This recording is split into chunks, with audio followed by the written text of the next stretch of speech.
possible. Do you find that a lot? Like it seems like a pretty typical case because I've seen a patient like this before. You see this pretty often, and do you think that it tends to be this, right? Like where it's like they're coming in and they're worried about having a concussion, repeated concussion, which is concerning, right? Because that's the issue with, the CTE that ends up developing, right? In certain cases, it's not only the number of concussions, but concussions, a significant amount of concussions occurring all before sort of the previous one has resolved, right? So do you find that patients that are coming in, it tends to be something else like this, or? So I think there are patients that we see that are similar to Sophia, as you know, right, that have had some number of concussions and don't know when is the time to stop. And then you provide them with some reassurance or, whatever is appropriate for that particular patient. And at least like a weight gets lifted off, because I think there is a lot in the media, and especially now with concern for CTE. And we still, as you know, and you, because you've done some work with us, know that we still don't know enough about where CTE comes from, Sure. right? Why do some players get CTE? Right. And why do some not? And in fact, we haven't seen CTE. I don't think in the cases that have been published, there have been more than, I'm not even sure if there's a female. Not a lot of female? I'm pretty sure none? they're main. Interesting. None females? No females? At least as far as I can remember. Now, they've presented at scientific meetings some cases that I've seen that have been women, and actually in the unfortunate cases of domestic violence, they've shown some tendencies of that on pathology. Not frank CTE. Not frank CTE, but I don't remember any cases.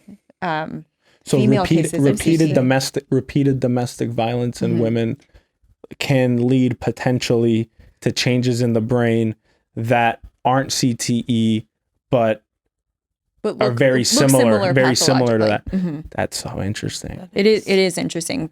And totally sorry, off topic again. No, the points that you're making are fantastic, right? Like, so yet, like, as if we needed any more reason to like combat domestic violence, right? Like, right. I mean, that's a very not talked about subject, right? And honestly, I never really even considered it, right? Because I'm like so worried about sports, and that's what we see in the media all the time, right? Not only the psychological impact that domestic violence has, right, but the actual neurodegeneration that can possibly develop if, a female is or anyone for that matter, is in a situation where they're constantly chronically exposed to domestic violence and injuries to the head, right? Yeah, that's a fantastic point. That's great. That I didn't really think about that, to be honest with you. Same. So anyways, to get back to the topic. In terms of CTE, I don't think we have any female cases, at least that have been published that I can remember. Now, I'm not super up on the CTE literature, but I think they've all been men. Yeah. I think mostly professional athletes, as you know, right? Mostly. I think I saw the headlines where there was 5 U.S. women's national team that were going to agreed to donate their brain to science to be able to figure out, if they've seen any sort of related, if they have CTE or they have any sort of changes that, are similar to CTE. All right. So, and that's still a field in its infancy, right? We can't diagnose CTE in life, right? It's an autopsy diagnosis only. So, so people are waiting and saying they're going to donate their brain on death, but they won't know for, during their lifetime, obviously. Exactly. CTE in women that haven't necessarily, in women's soccer, that haven't really had sort of repeated discrete concussions over and over and over again, like maybe some football players have, I think is a concern because of this huge topic that we have right now, where it's like these subconcussive head injuries secondary to heading the ball, right? And can you please tell us if that is the case, if that's something that should be sort of a concern or anything like that? So I don't think we know, because there isn't enough data out there, and it's been pretty mixed. So a subconcussive injury would be one where you have for example, head the ball. If you're a soccer player, head the ball. So there's an impact either with the the ball itself or somebody's elbow or somebody else's head or Right. shoulder or whatever. But you don't have symptoms. So that's what we mean by subconcussive for Right, the right. general population. So, you go about thinking like nothing's really happened. Right. There have been some studies looking at, are there changes, in terms of neuroimaging changes that we can see after a season? Because how do you measure, right? How do you measure? You calculate out how many impacts they've had, but you can't say like, oh, this one caused like symptom, Right. you have to just document, oh, these people have had impacts hit either their by an head. accelerometer, or you have to ask them to like document their Right. Yeah. their Right. impacts. And then you look at the end of a season, you might do some neuroimaging, look at any changes. But that's all just research, and it's been kind of mixed. Right. So, in some populations, they've seen some changes after a season, Changes but in imaging. changes in neuroimaging. And, Was that in the context of they had subconcussive head injuries, or it was just like play a season, we'll do an imaging afterwards, and I then think we'll there see have if they- been both. both? Yeah. And, some of it's neuroimaging. Sometimes they look at neurocognitive testing before and after. So they look at the baseline and they look after the season. Does your neurocognitive testing match? Right. But none of these are, but we don't know what to make of it yet, Right, especially like in the long term. So we Right. can say, oh, maybe after a season, there's an effect, Right. but still, And that's there's like so many things, and that's not like yet tough, known. Right? Like, okay, you play a game, you head the ball like, I don't know, 10 times, right? I don't know how many times you would head the ball in a game, but like you head the ball 10 times and you come out and then, you're fatigued and, you have a history of migraines, so you have headaches. You're fatigued because you just played a full game of soccer, right? Like, are you worried about, is this subconcussive? Is this concussion? Anything like that, right? Yeah. So that's why it's like, it's really complicated. And I think there was a study that did neurocognitive exams like after the game, right? After each game, before and then after the game, to see if the accumulation of these subconcussive head impacts secondary to heading the ball, right? If that changed your neurocognitive exam. But then at the same time, it's like, dude, I just played an entire game of soccer. I'm really, really tired right now. I don't feel like doing this, right? So and the it's like, variables on Yeah, that. there's so many Like, there's so many variables. because like, Dr. Giza cites this funny study. I think they did it in Australia of people taking maybe impact or like some neurocognitive Right. test and scoring poorly if they had to pee or something like that. So like, like there are other factors when you're doing these tests. So Yeah. the neurocognitive testing is That's hard. so the funny. neuroimaging is a little bit more objective, right? Like, way more objective. Do you think there's a threshold? Do you think there's a threshold for concussion where it's like, you'll have like 2-3 subconcussive injuries that aren't really as severe as something that would cause a concussion, but the buildup of those head injuries and those subconcussive injuries will put you to a threshold where one more subconcussive head impact then pushes you over into just having a frank concussion? ooh, that's a good question. I don't know. I mean, and everybody's threshold is going to be different. Right. So that's like another factor is that, maybe some people can go on and have 2 or 3 subconcussive hits. Right. And then they're fine. They Right. can continue on having subconcussive hits and nothing happens. And Right. some people So you said it's a possibility. I don't know. That's like So a big guess. it's right, because the research isn't out on it yet, right? Like we yeah. don't understand if there's a threshold for it. So this is where I want you to come in and tell us that concussion story that you told me previously, right? Where it was just say it. Just tell it to The me. high Yeah. school one? Yeah. So back in high school, junior year of high school, we had a playoff game and I was completely away from the play and on the right side of the field by the halfway line. And the ball was probably left corner in our attacking third. So 50 yards away? Right. A girl's in front of me, looks at me, turns back around and elbows me directly into the temple. On purpose. On purpose. We were playing a team that probably wasn't the best at soccer. Or but- sportsmanship, clearly. Or Not very sportsmanship. sportsmanlike. Okay. Fair, but was aggressive. Right. And so that's how some teams win. Right. And I remember dropping the floor. No one saw anything. Right. And I was like, oh, Lord, what was that? incredibly disoriented, just felt really out of it. Does that happen a lot? I feel like I saw a video like years ago about this one girl in women's soccer that was just like really picking it, like it pulled her ponytail and like hit her in a different it's like, oh my gosh, she came from my club. Brutal. She came from my club. You knew her? I did not know her personally, but my coach coached her. Oh my gosh. I know. I was like, I can't see what the do video. they teach you guys at that club? But you also don't see, I mean, that was not acceptable at all, ever in any capacity, but there was also the buildup. There was context. Causing that. There was context. Exactly. Okay. All right. So go on. Sorry. No, you're good. And then that was probably about 10 minutes before halftime. Right. And then I think it was the second, it was either the last play of the first half, or it might have been, no, it was the second half. I didn't feel well at halftime. What do you mean by you did not feel well? Felt disoriented, out of it, fatigued. I had a headache already. Light sensitivity, sound sensitivity. Okay, so it sounds like you had a concussion. Yes. Okay. Again, I knew what one was from high school through athletic training, but didn't pull myself out. And this is where I learned later in life, if I feel something, I'm not pushing it. Okay. And then why did you learn that later in life? So based off of this experience. I went back in and the ball was punted 60 yards in the air, and I went up for a header, and the ball just smacked my head. I mean, it's like you saw it coming, you went to head it, and you headed it. I headed it knowing that I wasn't feeling well.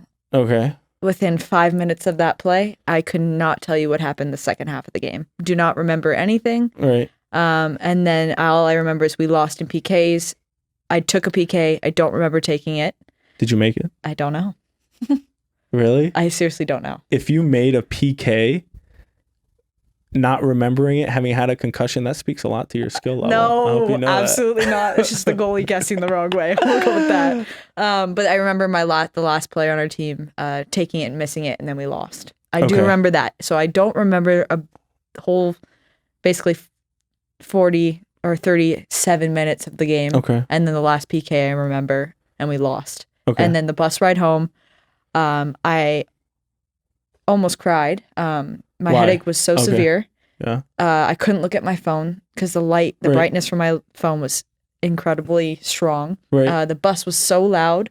I had to put jackets over my ears, and I sat at the front of the bus by myself and just tried to sleep and fell asleep on the way home. Wow. And then the next day, that's actually what led me to BrainSPORT. That's the first time? This concussion was what brought me to BrainSPORT. Right.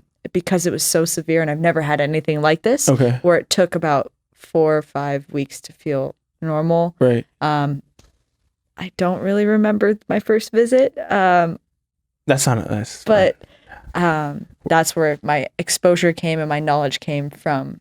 Concussions was being involved. Educated. Right. Yeah. And that's a huge component when it comes to concussion. Not only education of the athlete, people around the life cycle of the athlete, but then also primary care providers. Yeah. I think that's a big reason. So can you interpret that experience for us?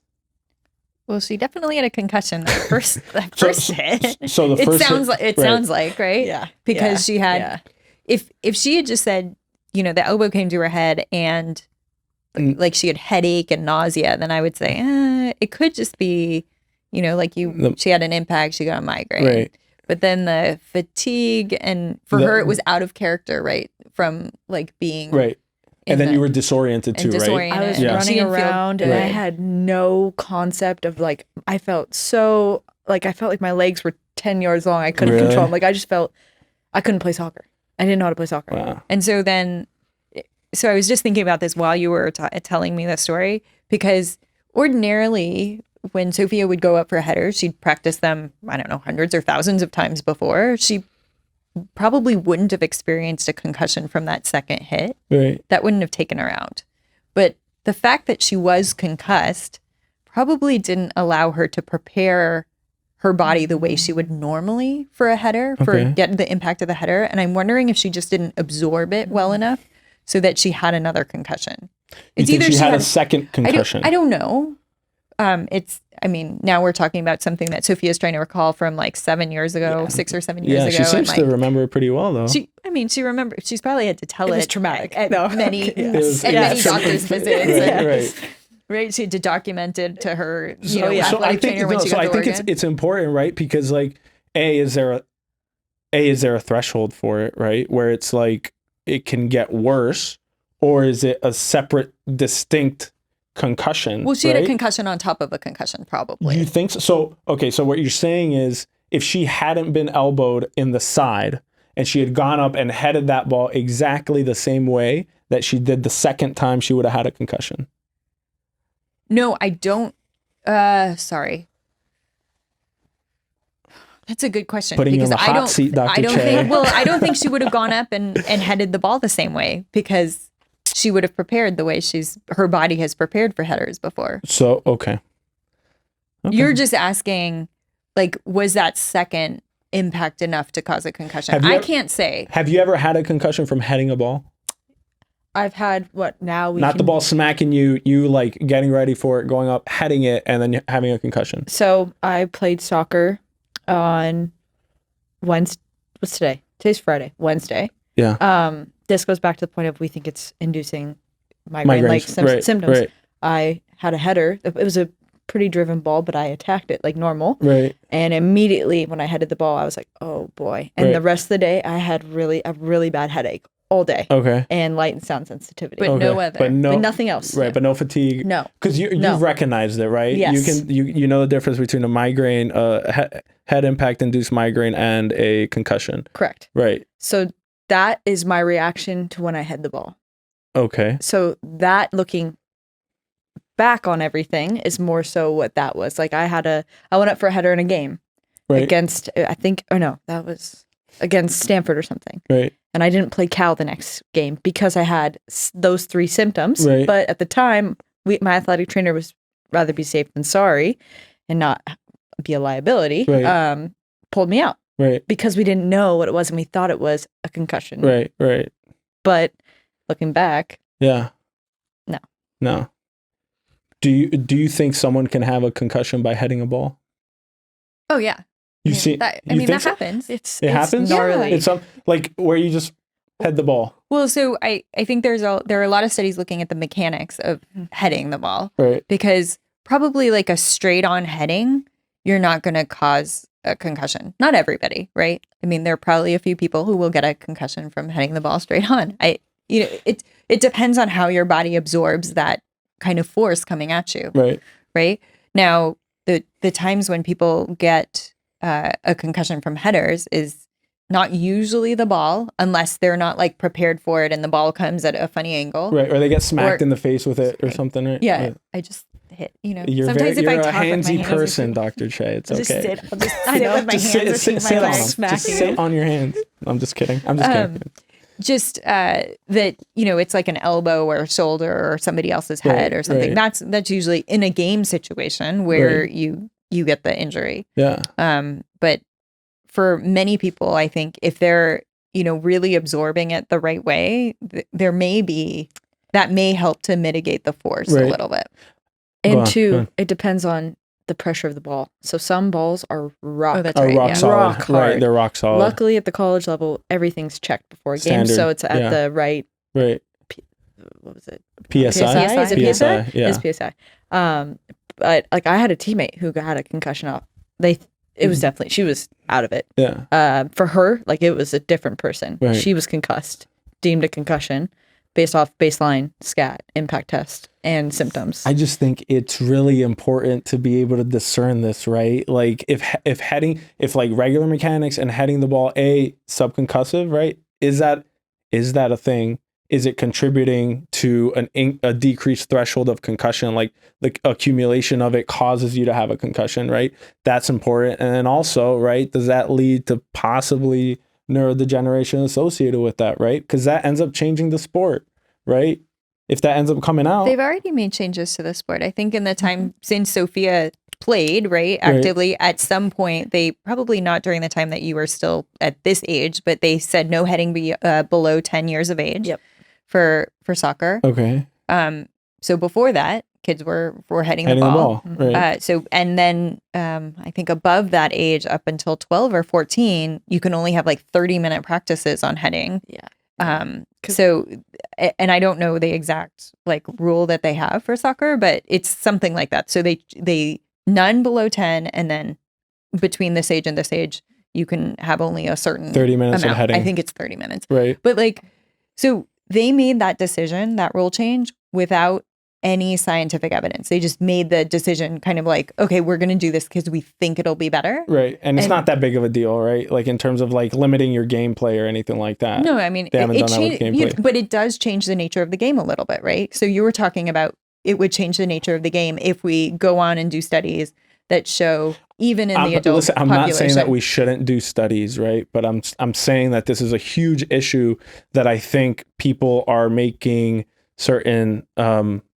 statements and judgments based off of, limited data, extremely limited data, right? Like it's nothing, it's definitely not certain, right? And there's so many other confounding factors when you look at these studies that you can't make any sort of policy change, and you can't make any sort of just sweeping statements regarding, what we just talked about based off of the limited data. You just can't do that. And I think that what they do is they look backwards now. So they look at time before and then time since. Right. And, in hockey, they've seen that like they changed the size of the rink, I think, for little kids playing hockey. And that actually made a difference. Okay. Or for football, right? They've changed kickoff rules, right? So the distance is different. They're not as wide. And not as far that's apart. made a difference. Right. Even, I don't think even just concussion injury. I think it's less than General concussion injury, but yeah. all injuries in football were less when they made that rule change. And that wasn't necessarily based on any data. It was just, this kind of makes sense. Maybe if we like make this rule change. So I think in some respects there are rule changes that can be made without data, but I don't think we should like just go kind of willy-nilly and like put restrictions on everything. Is there a position in women's soccer or in soccer in general that is more predisposed to concussions? I know that in football they've stratified it like that. Is there something like that in soccer that potentially those positions that head the ball more would be that they found that are most predisposed to concussion? I haven't found anything like that in the literature. And I haven't either. And this is where I think it might be that we focused a lot of our efforts on football. Right. Right. And our research on football. Right. And haven't looked at other sports, and not just, women's soccer, but men's soccer also. Right. Because they're played the same between men and women. Yeah. The rules are the same. Yeah. But we don't know positional data, I don't think, for many other sports. Right. I think the general consensus is that women are more predisposed to concussion than men. Yeah. So in sports that are played with similar rules, or the same rules actually. So for girls, female soccer and male soccer. Right. And then for basketball. Okay, sure. And then for softball, baseball. Now there are other sports that are different, like lacrosse is very different between girls and boys. So you can't compare girls and boys lacrosse because boys play contact lacrosse, and girls are supposedly not contact, but I think it's still a very contact sport. Yeah. They just don't wear pads or helmets because they're tougher maybe. But so yes, for high school and collegiate level, soccer, basketball, and baseball, softball, which obviously are different sports, but similar. The girls have higher rate of concussion. Or females have higher rate of concussion than males do in those sports. Right. And why is that? Why, or maybe you don't necessarily know exactly why, right? But what's the sort of the general idea as to why that is? So you're right. We don't know. And there are a lot of studies being done to kind of investigate the differences between women who have concussion and men who have concussion. When you look at all the studies that have been done in concussion, only a small percentage have even addressed there is a difference between men and women or females and males. So some of the theories for why that might be are there may be a difference there's obviously a difference in physiology, right? So men tend to have thicker neck shoulder girdle than women do. So for example, in soccer, and when you're going up to head the ball, this may make a difference. Sorry, I keep elbowing this. I'm trying to demonstrate, so I need my hands at this point, right? But like this part may make a difference because it helps you absorb force. There's also some thought about there may be biological difference, right? There may be a difference between in hormone levels. So is there a hormonal contribution? and there may be even a difference in when a woman is in her cycle at different periods, Yeah, whether I saw you're that. more susceptible to Yeah. concussion. And there may be a reporting difference. In sports in general, for a long time, men have been, and boys have been told, go be a man, get back on the Sure. field, right? Yeah, Suck it yeah, up or yeah. whatever. And for women, they may have that too, but I think, we tend to approach girls and women a little bit differently than we do the men or the males. Right. That's just a societal difference. Yeah, that's really interesting.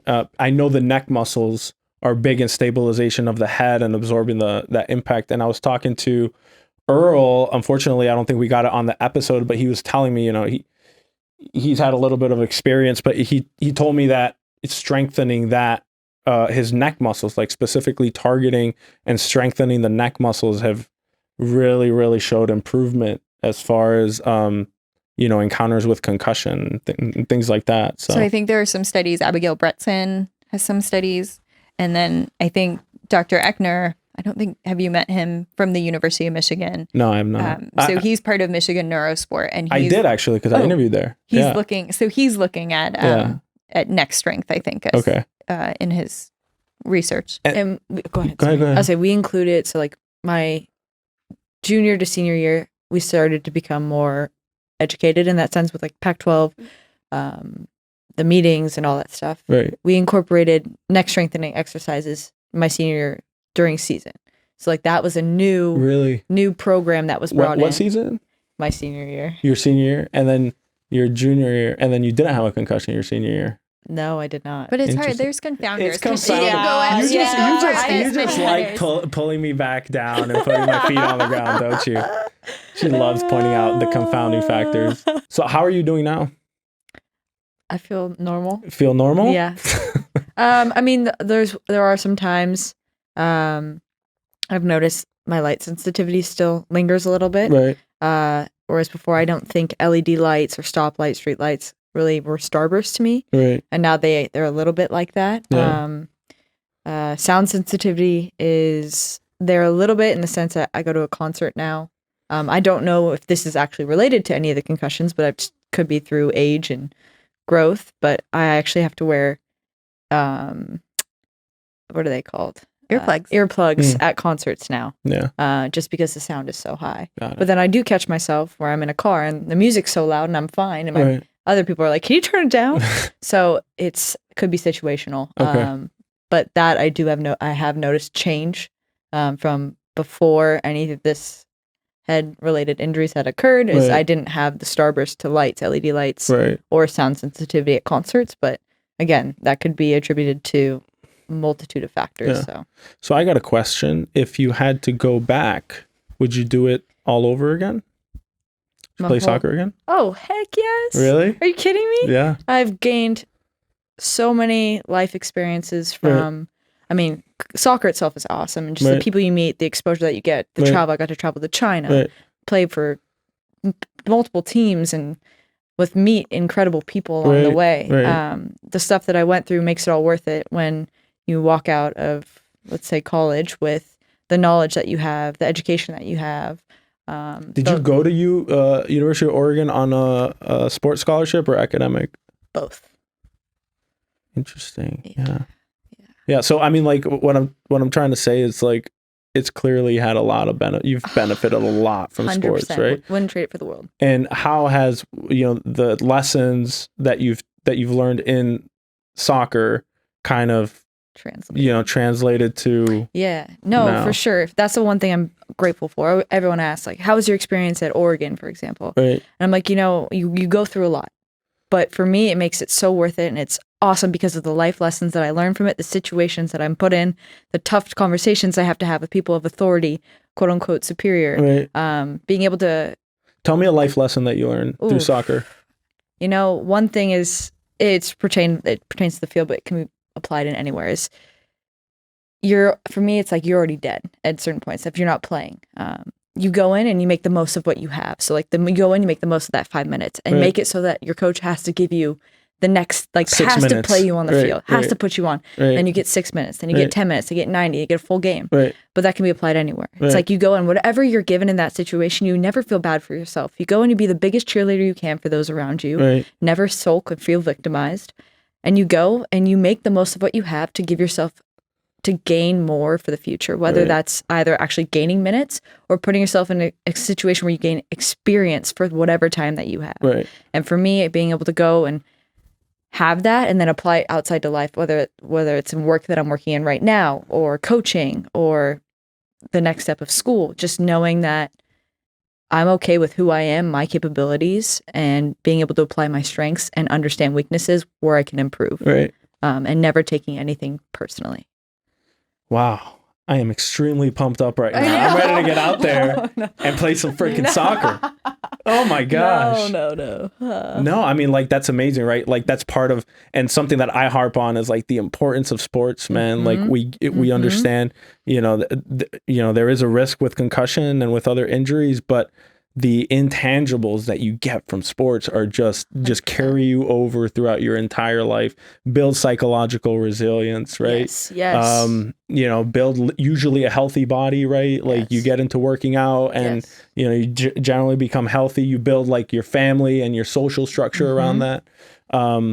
So, again, and I think it's a testament that you're saying that, right? Someone that's been through multiple concussions, crappy experiences, right? Almost got retired, but you're telling us now that you do it all over again because of everything that you've gained from that, outweighs those, real crappy experiences that you had through that. So it's amazing. And now you're going to USC. Yes. Well, we're going to bleep that out. That's a curse word. I know. Right? Sorry. I'm just You're making going my to rounds USC? in the Pac-12. Right. Keep it Yeah. back to Pac. So No. you're going to USC and you're doing I'm getting a master's in biokinesiology with an emphasis in sports science. awesome. Yes. And I know you're going to do amazing. Oh, thank you. And it probably has to do with all the soccer that you did, right? It definitely has to do with all the soccer. All the soccer that you did. Soccer, Yeah. and I have to say, a lot of it's attributed to BrainSPOrt too. Working with you guys. Let's go. Yeah. Yes. I'm serious. Changing 'Cause lives. I didn't know what I wanted to do, and there was a in limbo moment, and we talk about identity. Right. I thought I was going to be a doctor. I Oh, thought I right. was going to med school. Right. And then I worked with y'all in the program, and being able to be involved with the team, work with data, Sure. and be within a team in the sense of the BrainSPOrt team and have that educational factor. Right. I was so turned on by all that. Right. And I was like, I want something with that, something with little sport. And that's what led me to this decision. So thank y'all for giving Don't me those thank me. experiences. I was not there for it. I'm just taking all the credit, but do not thank me. Major impact in my life, Yeah. whether you know it or not. So thank you. Yeah. Oh, That's amazing. You're very welcome. Yeah. I know that, you also made a great impact on BrainSPOrt, and you worked really hard and contributed to a lot of the research that we've done. And you were, I think, part of what you were talking about in terms of sports was that you were willing to jump in and do anything, and I think, on our team, flexibility is really important. Sure. We could say, Sophia, here, now, like, here's this pile of data, play with this, or like, we're going to start this study, like, do this. Yeah. And she's always like this, happy and easygoing and like very eager to do the work. That's fantastic. And I think, sports teaches you that part. Yeah, absolutely. I'm sure it comes from sports. Obviously, your personality, your genetics, and your predisposition. And your parents. I'll right? say, I am. If you guys ever listen to this podcast, I'm telling you, like, they're my best friends. So I cannot ever repay them for everything they've done for me, the sacrifices they've made. Awesome. So thank you, Mom and Pop. Yeah, that's awesome. I'm sure they'll listen to it. Hopefully. Hopefully. We'll see if they love Force me. them. All right, so I'd like to wrap it up. If you had to tell anyone going through what you're going through, any high school soccer athletes, if you had to tell them something, what would you tell them? Biggest thing is be yourself. And as much as you're going to hate hearing this, you have to trust the process. Everyone has their own journey, and you're all trying to get to the point where you want to get there. But no matter how you get there, that doesn't matter. It's the experiences you gain on the way to that path. You take it as it is, you learn from it, whether it's a negative or positive, and you keep going forward. Right. And know that you have a support system out there. There's someone who loves you, someone who can support you in some capacity.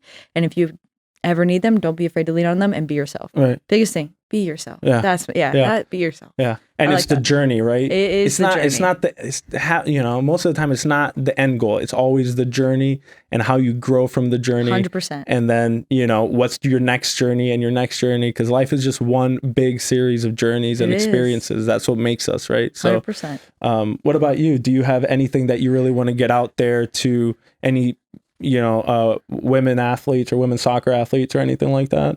I mean, I think what Sofia said was really great. I think on my path also, I've, kind of meandered around and made a lot of changes in my goals of what I thought I would be doing at this point. But just kind of enjoying it as you go is really important, and that it's always okay to change your mind. Yeah. Like that's always fine to change your mind. And you will get to where you were supposed to get to. Sure. Yeah. There's some level of, I believe in like the universe is kind of directing you in some way. Right. Yeah, absolutely. Couple good lessons that we learned today. Thank you so much, everyone. This wraps up episode number 2 of the UCLA BrainSPORT podcast. Thank you so much for coming, Sofia. Dr. Choe, it was a pleasure having you. Thanks for inviting me. And your knowledge. I'm never going to be invited. I can't razz you the whole time. So you got to keep me on my toes. It's okay. And sorry about having I'm not going to apologize actually, but we should have had like a soccer with UCLA across it, but I couldn't find any. Right. So, hey, got to rep always. I respect it. Yeah. Anyways, thank you everyone. Please check us out. This concludes episode number 2 of the UCLA BrainSPORT podcast. Thank you so much, guys. Check out episode 3 coming soon.